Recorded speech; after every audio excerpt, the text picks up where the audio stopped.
you for coming back on. You bet, Larry. Good to be with you. Thanks for having me on. So listen, just on this little spat, I mean, President Biden wants the oil companies to refine more oil into gasoline. But at the same time, he's closing refineries. And we haven't built a new refinery in some 40 years. Now, I don't get this. Mike Summers of the API, as I mentioned, you know, those guys say, look, yeah, COVID may have been a problem. But basically, it's regulations, restrictions, and various incentives not to refine. So who's right and who's wrong here, sir?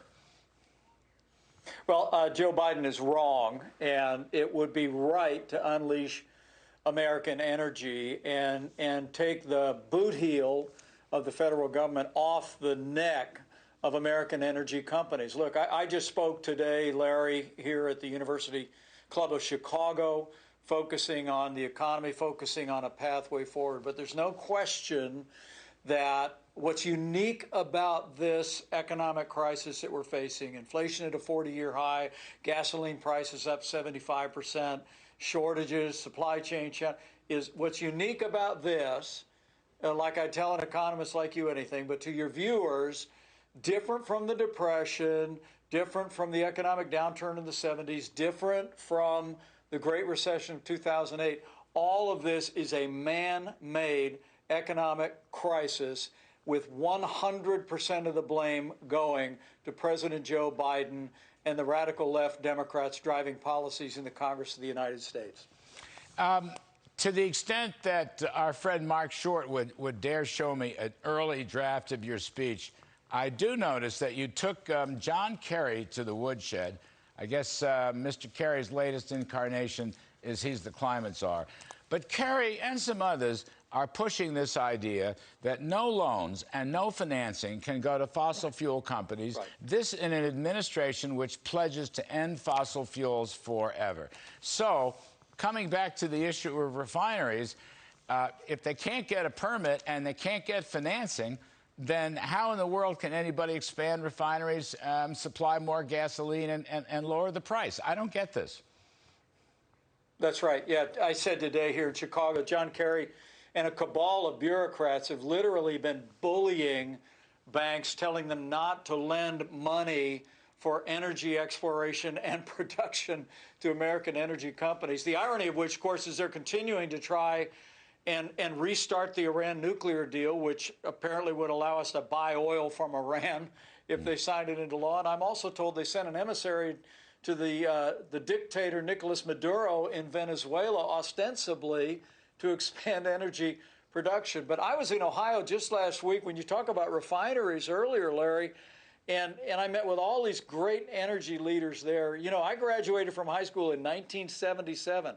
That was the last year that we built a refinery in the United States. And all these producers told me the only thing that is happening is that refineries are being built in other countries that don't have the safeguards for the environment or for employees that we have in this country. So it isn't that the production and the investment isn't happening. It's just not happening in the United States of America. And Americans are paying the price at the pump. But as you know better than most, that those gasoline prices are driving inflation. They're impacting the cost of everything that we are buying, all the goods and services across this country. So the very beginning of turning this economy around is to end the war on energy. And I called on President Biden to do that today here at the University Club in Chicago. So let's step back for a minute. We've got a major recession threat. We may be in a recession. We may be on the front end of a recession, whatever. Nothing looks very good. We also have a major inflation threat driven by gasoline prices and oil in general. What would, right at the top, sir, what would a President Pence do to solve these problems?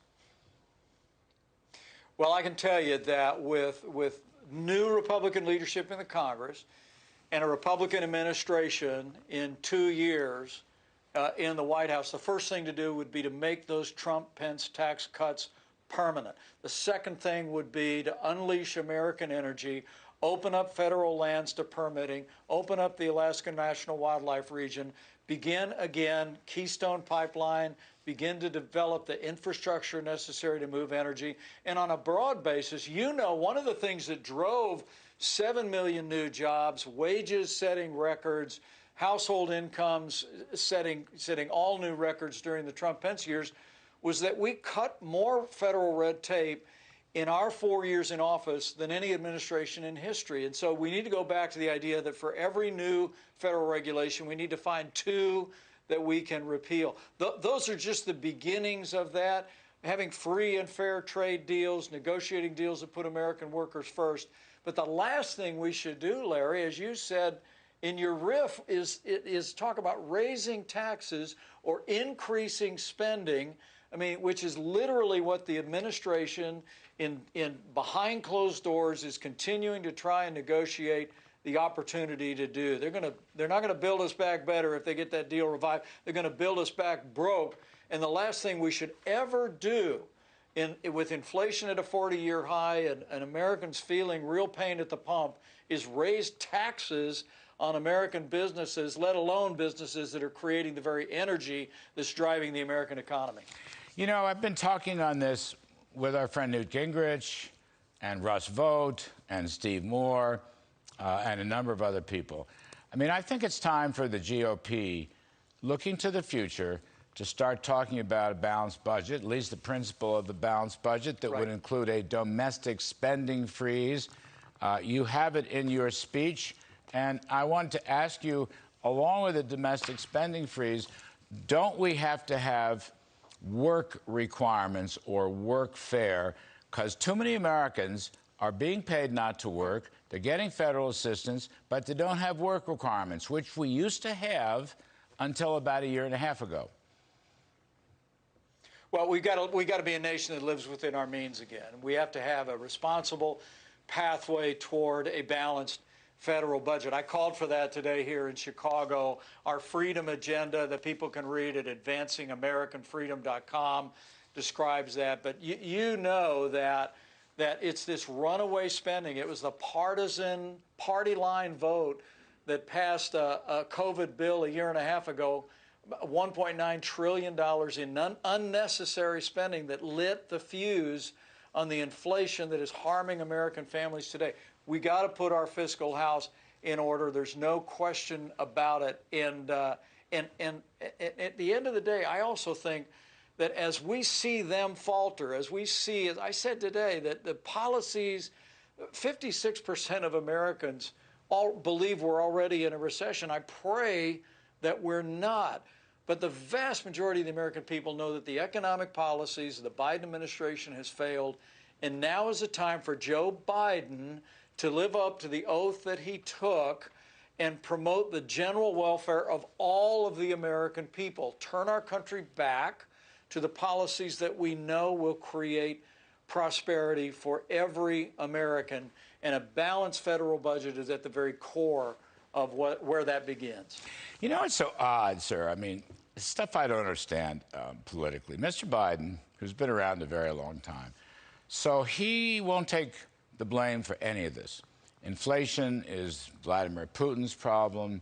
Inflation is COVID's problem. Inflation lately is the oil companies' problem. He makes these statements that the Trump-Pence tax cuts, for example, caused massive budget deficits when, in fact, the revenues came pouring in, paid for themselves. The economic success was unmistakable. Just lately, he's blaming oil companies on refiners, but they can't build refiners because of his environmental problem. Have you ever seen a president who refuses to accept blame and, I want to add to that, commits so many falsehoods? I'm being very polite here, calling it falsehoods. Falsehoods, you know, on any given day, he's out there saying stuff that just ain't true. You ever see anything like that? Never in my lifetime. I said today that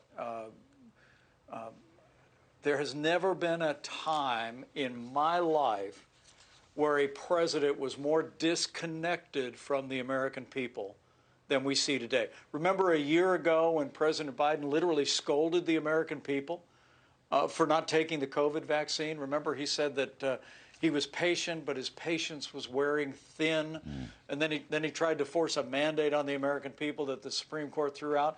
Earlier this year, as I said today, President Biden actually said that it had been a successful year, that he'd exceeded expectations of the American people. Look, this is an administration that is out of touch with what's happening with families. There's one statistic that really jumped out at me, and I mentioned it today, Larry, and that is back in 1980, the average family of four with a single income could pay all their bills, housing, food, groceries, transportation, everything, on 30 weeks of work out of 52.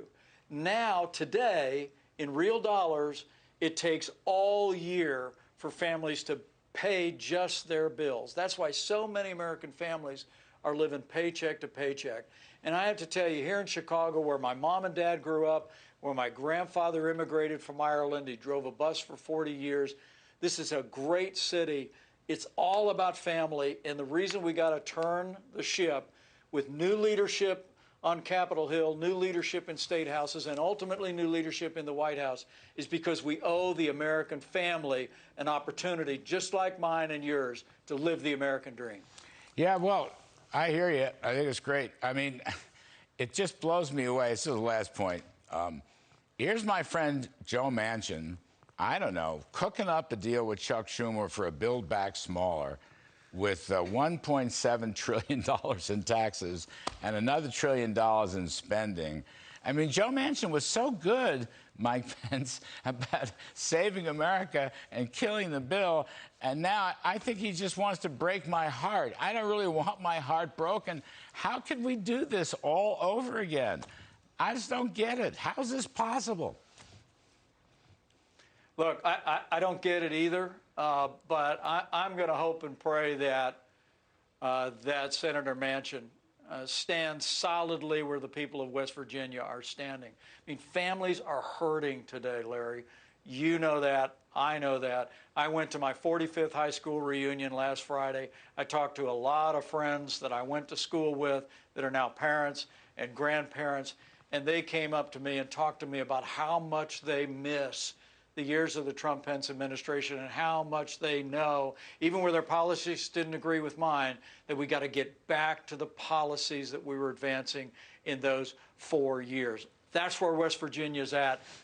My hope, my prayer is that Joe Manchin is going to listen to the people that have elected him to governor, to the Senate, and that he'll reject this Build Back Broke bill one more time and prevent us from going even deeper into the abyss of this socialist welfare vision of Joe Biden, Nancy Pelosi, and Chuck Schumer. So as far as Mike Pence is concerned, the night is always darkest before the dawn comes. We're going to stay with that, Mike? That the deal?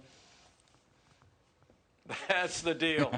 The future's always bright. The sun's always rising in America, Larry. We're going to have new leadership come this fall. Come 2 years from now, we're going to get it all back and then some. Yes, sir. Terrific stuff. The cavalry's coming. Former Vice President Mike Pence and a great friend. Thank you, sir.